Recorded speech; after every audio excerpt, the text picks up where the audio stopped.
Hello, my name is Daniel Astleford. I am studying my master's in accounting at Southern Utah University, and in this presentation is on giving voice to values. Specifically, I will be discussing a case situation where there are FDA liability concerns. For the information of the viewer, this is case 2-2 from the textbook, Ethical Obligations in Decision Making and Accounting, the 4th edition by Mintz and Morris. This case has a simple story. Two men have started a new company, and they have been giving a warning by the FDA that one of their products is possibly infectious. They have the choice to take the product off the line or to simply pay the fine and continue producing the product. Michael, the CFO, has apparently driven a stake between the two owners, Alex and Gregory. Michael wants profits now, and he appears to have convinced Gregory of the same. Once again, the key players in this case are the owners, Alex and Gregory, and their CFO, Michael. There are 4 questions that Alex, the one who wants to recall the product, needs to ask himself in order to sway the others. The first question is, which arguments does he need to counter?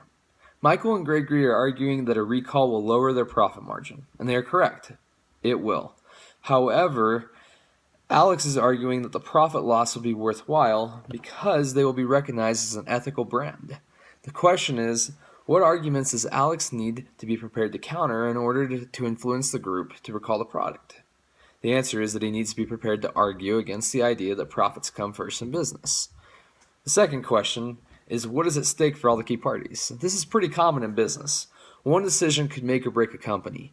The 3 men have to decide which decision is going to be the least costly both in the short term and in the long term. Furthermore, each member of the company has a personal interest in this decision, and Alex needs to be prepared to reconcile with those personal situations. For example, Mike or Gregory may want to turn a profit to get paid so that they can continue making a monthly payment on a car or their house or anything in their life.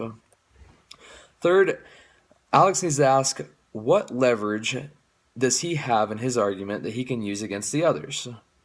Michael is so focused on turning a profit that he is missing the opportunity to invest in the brand. Their products are being sold at organic stores like Whole Foods and Trader Joe's. These stores are known best for their trust in organic, whole, and healthy ingredients. If these stores find out that one of their newest and best-selling items is violating FDA standards, they will likely sever their relationship with Alex and Gregory. Alex's plan has less risk of destroying that relationship. The final question is, what is the most persuasive way Alex can respond to Gregory and Michael? I personally want to make the argument that Alex should consider using Milton Friedman's theory of stakeholder salience. According to Friedman, a company has an inherent responsibility to return value to its shareholders. If a company focuses on giving wealth back to the shareholders, Friedman argues that they will, in turn, make ethical decisions because the risk of making unethical decisions can lead to shareholder value being lost.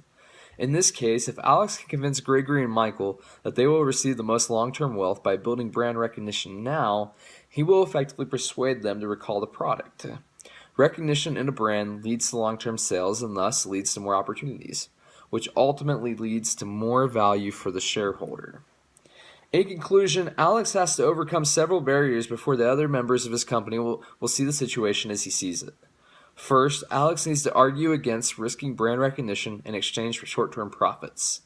Second, Alex needs to keep in mind that there are a lot at stake for all parties involved. Third, Alex needs to leverage the fact that his idea is less risky and has greater potential for long-term profits. Lastly, Alex needs to be firm that long-term profits are worth more than short-term profits.